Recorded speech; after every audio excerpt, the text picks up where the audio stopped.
Good morning students. आज हम जो चैप्टर पढ़ने जा रहे हैं उस चैप्टर का नाम है बलबन। लेकिन इसके पहले थोड़ा हम बैकग्राउंड में चलते हैं। रजिया की मृत्यु के पश्चात कल हमने पढ़ा था रजिया सुल्तान अक्टूबर 1240 में रजिया की मृत्यु हुई। उसके बाद दिल्ली के सुल्तान के रूप में बहराम साहब गद्दी पर बैठा, जो 1240 से 1242 ईस्वी तक बहराम साहब दिल्ली की गद्दी पर बैठा। उसका काल छोटा काल था, अशांति का काल था, काफ़ी डिस्टर्बेंस थी। मंगोल आक्रमण पश्चिमी सीमा पर, उत्तर पश्चिमी सीमा पर हो रहे थे। वे लाहौर तक चढ़ाए थे, लाहौर के किले को ध्वस्त कर दिया, काफ़ी नुकसान पहुंचाया, लूटपाट मचाया। सेना का कोई ऐसा प्रबंध न था जो उनको रोक सके। यहाँ तक कि लाहौर का गवर्नर लाहौर छोड़कर भाग खड़ा हुआ। ये तो वहाँ की जनता थी जो वीरता से लड़ी और मंगोलों का सामना किया। उन्हें काफ़ी नुकसान उठाना पड़ा, काफ़ी जान माल की हानि हुई। उसके बाद खोखरों ने भी काफ़ी उत्पात मचाया। ऐसे परिस्थितियों में बहराम साहब को हटाकर के अलाउद्दीन मसूद 1242 से 46 ईस्वी तक दिल्ली का सुल्तान बना। अलाउद्दीन मसूद रुकनुद्दीन फिरोज का पुत्र था। यह वही रुकनुद्दीन फिरोज है जिसे हटाकर रजिया गद्दी पर बैठी थी। रुकनुद्दीन फिरोज इल्तुतमिश का दूसरा पुत्र था और रुकनुद्दीन का पुत्र अलाउद्दीन मसूद दिल्ली की गद्दी पर बैठा। लेकिन इसके काल में इसी तरह का डिस्टर्बेंस रहा। लखनऊती में विद्रोह हो गया। इतना ही नहीं, उड़ीसा का क्षेत्र जाजनगर के शासक ने बंगाल पर आक्रमण कर बैठा। मंगोल एक आक्रमणकारी फिर भारत आए और उच्च प्रदेश में इन क्षेत्रों पर अपना अधिकार जमा लिए। ऐसे परिस्थितियों में बलबन जो नागौर का इक्तिदार था, सामंत था, उसको बुलाया गया। बलबन एक सेना नायक था और उसे युद्धों का अनुभव भी था। उसने मंगोलों के आक्रमण को विफल कर दिया। लेकिन ऐसे कमजोर शासन के विरुद्ध उसने मल्लिका-ए-जहां जो राज परिवार की थी और इल्तुतमिश के बड़े पुत्र नसीरुद्दीन महमूद की बेवा पत्नी थी, उनसे उसने पत्राचार के माध्यम से या अपने दूतों के माध्यम से बात किया और एक षड्यंत्र के अंतर्गत अलाउद्दीन मसूद को हटाने की बात हुई और उसके पुत्र जो नसीरुद्दीन महमूद का ही बेटा था, उसका भी वही नाम था, उसको गद्दी पर बैठाने की योजना बनाई गई। और इस योजना के अंतर्गत सुल्तान के रूप में नसीरुद्दीन महमूद गद्दी पर बैठा और 1246 ईस्वी में इस प्रकार नसीरुद्दीन महमूद दिल्ली सल्तनत की गद्दी पर सुल्तान के रूप में बैठा। बलबन एक श्रीव्ट और दूरदर्शी डिप्लोमेट था, कूटनीति भी जानता था। उसने नसीरुद्दीन महमूद से अपनी पुत्री का विवाह 1249 ईस्वी में कर दिया। इससे उसकी स्थिति और मजबूत हो गई। वह नायबे ममलिकात यानी कि रीजेंट ऑफ द किंगडम यानी कि संरक्षक बन गया, क्योंकि उसकी उम्र भी कम ही थी नसीरुद्दीन महमूद की। तो 1229 में तो उसका जन्म ही हुआ था। तो ऐसे क्रम में वह मलिका जहां के साथ इसका रीजेंट बन गया। लेकिन कुछ दिनों के पश्चात रेहान नामक एक शख्स जो सामंत था, जो हिंदू से मुस्लिम बना था और उसे हिंदू और मुस्लिम दोनों सामंतों का समर्थन था, उसने चहलगानी के सदस्यों के साथ मिलकर के इसके विरुद्ध षड्यंत्र रचा, बलबन के विरुद्ध। और बलबन को कुछ समय के लिए 1253 ईस्वी में वापस नागौर जाना। लेकिन 1254-55 में वह वापस आ गया और इस प्रकार वापस आने के पश्चात वह एक बार फिर दिल्ली के शासन के हिस्सेदार के रूप में आ गया। यह प्रधानमंत्री के रूप में वो रहा। 1265 ईस्वी में वह एक बार फिर सत्ता के सर्वोच्च पद के लिए अग्रसर हुआ। हुआ ऐसा कि नसीरुद्दीन महमूद की मृत्यु हो गई और उसकी मृत्यु के पश्चात 1265 ईस्वी में वह दिल्ली का सुल्तान बन गया। उसका पूरा नाम सुलुद्दीन बलबन था। उस बलबन अपना कैरियर 1232 ईस्वी में इल्तुतमिश के गुलाम के रूप में शुरू किया था, लेकिन जल्द ही अपनी प्रतिभा से, अपनी लगन से वो आगे बढ़ता गया और नसीरुद्दीन महमूद के समय में 1246 ईस्वी में वह दिल्ली सल्तनत का प्रधानमंत्री बन गया।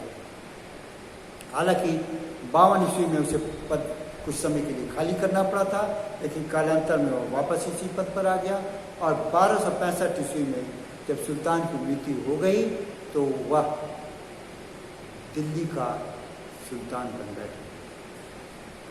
जब वह दिल्ली का सुल्तान बनकर बैठा तो उसके समय कई समस्याएं थी।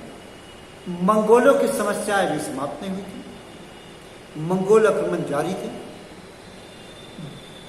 दिल्ली क्षेत्र को, दिल्ली के समीपवर्ती क्षेत्रों से जो लुटेरे थे आकर बात डिस्टर्ब कर रहे थे, लूटपाट मचा रहे थे। इसमें सबसे महत्वपूर्ण थे मेवात, जो मेवात क्षेत्र में रहते थे वहाँ, और लूटपाट करने के बाद जंगलों में भाग जाया करते थे। दूसरा, आंतरिक अशांति हो गई थी। तीसरा, नोबल्स यानी चहलगानी के सदस्य थे काफी उद्दंड हो गए थे, अनुशासनहीनता का प्रदर्शन करते थे।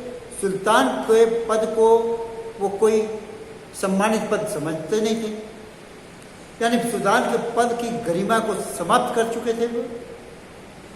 इतना ही नहीं, आंतरिक परिवार में भी षड्यंत्रों का बोलबाला था। अतः यह परिस्थितियां बलबन के लिए बिल्कुल प्रतिकूल थी। बलबन का कर्तव्य और जिम्मेवारी दोनों इस वक्त यह थी कि राजमुकुट को एक सम्मानित दृष्टि से देखने के लिए नजरिया बदलने पर मजबूर किया जाए, विभिन्न क्षेत्रों में हो रहे विद्रोह को समाप्त किया जाए, राज्य में शांति और व्यवस्था कायम किया जाए, मंगोलों के आक्रमण को रोका जाए और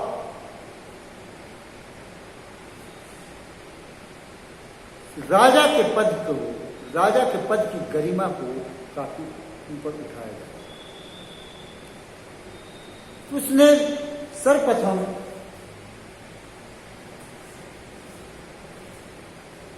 मंगोलों के आक्रमण को रोकने के लिए प्रयास किया। उसके लिए उसने कुछ उपाय किए, जिसकी हम चर्चा आगे भी करेंगे। फिर उसने राजा के पद को सम्मानित पद बनाने के लिए, राजा के सिंहासन को गरिमा में बनाने के लिए उसने राजत्व का सिद्धांत अपनाया। और वह राजत्व का सिद्धांत ससानियन यानी ईरान से उसने अपनाया। उसने यह बनाया कि राजा एक अर्धद्वैयी स्वरूप होता है। राजा नियाबते खुदाई होता है। नियाबते खुदाई मतलब रिप्रेजेंटेटिव ऑफ गॉड। राजा ईश्वर का प्रतिनिधि होता है। राजा मतलब सुल्तान। सुल्तान जिल्लाह होता है, यानी कि शैडो ऑफ द गॉड, अल्लाह का प्रतिछाया होता है। यानी कि सुल्तान राजा का रिप्रेजेंटेटिव है। सुल्तान की आज्ञा अगर कोई नहीं मानता है तो वो अल्लाह की आज्ञा को नहीं मानता है, गॉड की आज्ञा को नहीं मानता। यानी कि सुल्तान कोई सामान्य आदमी नहीं है।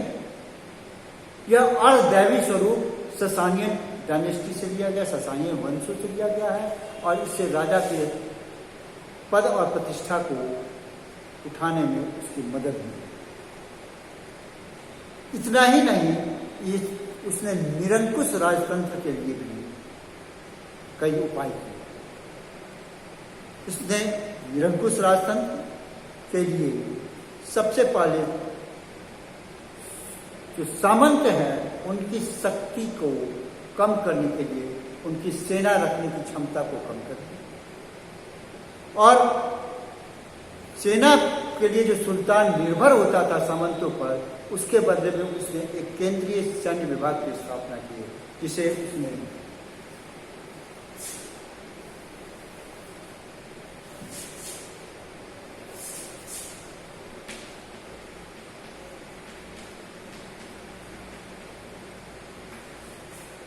यानी केंद्रीय सैन्य विभाग की स्थापना की। इसके पहले राजा की सुरक्षा के लिए सरे जानदार होता था, लेकिन ये पूरे राज्य के लिए, अपने पूरे स्टेट के लिए एक सेंट्रल आर्मी की स्थापना की और उस विभाग का नाम रखा गया दीवान-ए-अर्ज। इसमें सैनिकों की भर्ती की जाती थी और ट्रेनिंग दिया जाता था। तत्पश्चात उसने सामंतों को नियंत्रण करने के लिए, विशेष रूप से जो इक्तेदार थी उनको नियंत्रण करने के लिए एक नए विभाग की स्थापना की और वह था गुप्तचर विभाग। और बरीद नामक अधिकारी को जो गुप्तचर विभाग का अधिकारी थे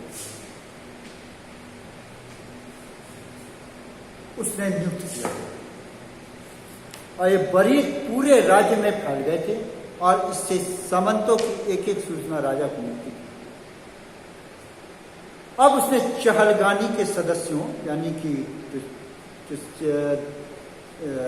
40 चहलगानी का जो दल था, जो काफ़ी ताकतवर हो गए थे, इल्तुतमिश जिसका निर्माण किया था, उनके जो बड़े बड़े सामंत थे, जो उपद्रवी सामंत थे और चहलगानी के सदस्य थे, उनको एक एक करके उच्च पद पर से हटाया। जो सामंत ज़्यादा उद्दंड हो चुके थे उनको उसने मरवा दिया। इसमें कबीर खां का नाम प्रमुख रूप से लिया जाता है, जो कबीर का ज़्यादा ही शक्तिशाली हो चुका था और सुल्तान के लिए खतरा हो गया था, उसकी हत्या करवा दी। इन सामंतों के बदले में, चहलगानी के सदस्यों के बदले में, उसने अपने चुने हुए सदस्यों को और चुने हुए व्यक्तियों को इन पदों पर रखना शुरू किया, जो उनको चहलगानी के पुराने सदस्यों को हटा कर नए सदस्यों को वो उसने अपने भरोसेमंद सदस्यों को अपना ले आया। न्याय के क्षेत्र में, न्याय प्रशासन के क्षेत्र में उसने कई सुधार किए। वह निष्पक्ष न्याय का बहुत बड़ा पोषक था। न्याय के मामले में और प्रशासन के मामले में उसकी नीति यह थी कि किंग नोज नो किंगशिप, राजा का कोई भी अपना संबंध ही नहीं होता। राजा राजा होता है, प्रजा उसके लिए सब समान है। और यही वजह है कि अवध के नवाब ने एक सामान्य नौकर को जब पनिश कर दिया, पिटाई कर दी, दंड दे दिया, तो उसने अवध के जो इक्तेदार थे, जो गवर्नर थे, उस गवर्नर को उसने कोड़े से पिटवाया और जनता के सामने पिटवाया। ये दंड ऐसा था जिससे जितने बाकी इक्तेदार सामंत थे उनको एक सबक मिल गया, और इससे सुल्तान के पद की गरिमा तो काफ़ी बढ़ गई, सुल्तान की ताकत की काफ़ी बढ़ गया जनता के आंखों के सामने। और दूसरा, ये इक्तेदार जो अपने आप को बहुत ताकतवर, बहुत बलशाली और जनता से काफ़ी ऊपर समझते थे, वे अब एक सामान्य व्यक्ति की तरफ जाने लगे। सिर्फ उनका काम था प्रशासन में मदद करना। अब जनता और उनमें बहुत ज़्यादा सामाजिक दृष्टिकोण से अंतर नहीं रह गया, यानी कि धीरे धीरे सुल्तान बलबन निरंकुश होता चला गया। अब उसने मेवातियों के विद्रोह की ओर ध्यान दिया। मेवाती बार बार दिल्ली पर आक्रमण कर रहे थे, यहाँ लूटपाट मचा रहे थे, कत्लेआम मचा रहे थे और बाद में जंगलों में भाग जाते थे। सुल्तान बलबन ने सेना भेज करके मेवाती जो इस क्षेत्र में रहते थे, सेना भेज करके उसने इनको जंगलों में चारों ओर से घेर दिया और 17 वर्ष के उम्र के जितने भी मेवाती थे उनको काट कर उनका सर अलग कर दिया, शरीर से सर और धड़ दोनों अलग कर दिए गए। 17 वर्ष के नीचे के बच्चों को और उनकी महिलाओं को गुलाम बनाकर भेज दिया। इसी प्रकार अवध में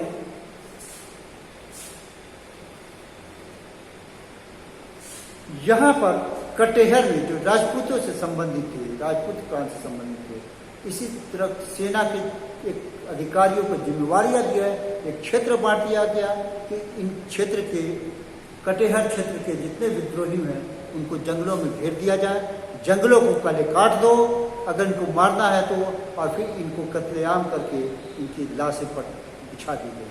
और एक दहशत का माहौल हो गया विद्रोहियों के बीच में, और वो विद्रोह थम से गए। कालांतर में बदायूं और अमरोहा के विद्रोहियों का भी यही भाग्य हुआ। The same fate was decided with the revolters of Amroha and Badaयूं। अगला बंगाल की ओर तुगरिल बेग लखनऊ में तुगरिल बेग विद्रोह कर दिया और उसने अपनी स्वतंत्र सत्ता घोषित कर दी। बलबन ने अपने एक सेनापति, सेना नायक को उनको विद्रोह को दबाने के लिए भेजा। सेनापति तुगरिल बेग यानी लखनऊ के विद्रोह को दबाने में असफल रहा। जब यह समाचार बलबन को मिला तो वह स्वयं सेना लेकर के आगे बढ़ा और पहले उसने अपने उस सेना नायक की बंदी बनाकर हत्या करवा दी जो लखनऊ के विद्रोही तुगरिल बेग को दबाने में असफल रहा। चूंकि वह असफल रहा तुगरिल बेग को विद्रोह को दबाने, इसलिए पहले उसने उसको पनिश किया और फिर तुगरिल बेग को पराजित करके उसके मौत के घाट सुला दिया। उसके जितने समर्थक थे, उसके जितने सिपह सलार थे, सबको उसने गुलाम बना करके बेच दिया। इस प्रकार बंगाल के विद्रोह को भी वो क्रूरता से दबा दिया गया। आगे उसने बॉर्डर सिक्योरिटी के लिए, जैसा हम शुरू में चर्चा की थी, जो पश्चिमी बॉर्डर सिक्योरिटी के लिए उसने उन तमाम किलों को जो ध्वस्त हो गए थे, कमजोर हो गए थे, उसने मजबूत बनाया, उनको दोबारा मरम्मत किया, नए किलों का निर्माण किया और उसमें अपने चुने हुए सेना को उसमें रखा। जैसा कि मैंने पहले बनाया था कि उसमें दीवान अर्ज की स्थापना की थी और दीवान अर्ज सेंट्रल आर्मी हुआ करती थी और इसमें जो चुने हुए सेना नायक थे, कमांडर थे और उनकी सेना को उसने उत्तर पश्चिम पर मंगोलों से आक्रमण के लिए बचाया। सेना को उसने ट्रेनिंग दिया और ट्रेनिंग देने के कारण उसकी सेना एक मजबूत सेना हो गई। और इतना ही नहीं, वह सेना के सैनिकों को जंगलों में एक पर दो काज करवाता था। वह शिकार के बहाने उनको पूरा घुमाते रहता था, दौड़ाते रहता था। इससे उनकी शारीरिक क्षमता में हिस्सा पुस्ता आई और इस प्रकार उसने अपनी सेना को एक मजबूत सेना बनाया। ट्रेनिंग के द्वारा एक पूरे राज्य में एक ही प्रकार के ट्रेनिंग होने से सेना के संचालन में भी काफी सुविधा हुई। अब उसके दरबार की स्थिति के बारे में आते हैं।